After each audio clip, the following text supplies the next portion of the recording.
রাত তখন ৩:৪২।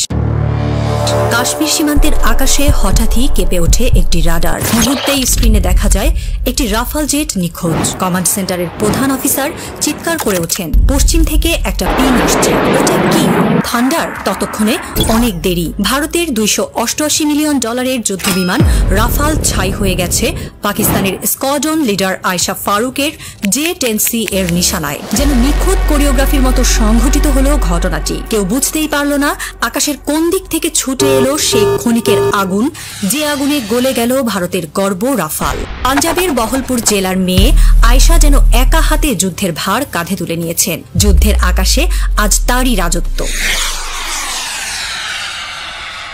2013 সালে পাকিস্তান বিমান বাহিনীর প্রথম নারী ফাইটার পাইলট হিসেবে মনোনীত হন আয়েশা।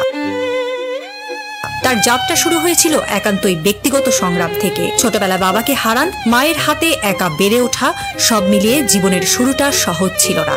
কিন্তু এই নারী তার আত্মবিশ্বাস, অধ্যাবসায় এবং চূড়ান্ত শৃঙ্খলার মাধ্যমে নিজেকে রূপান্তর করেন পাকিস্তানের ওয়ার হিরোতে।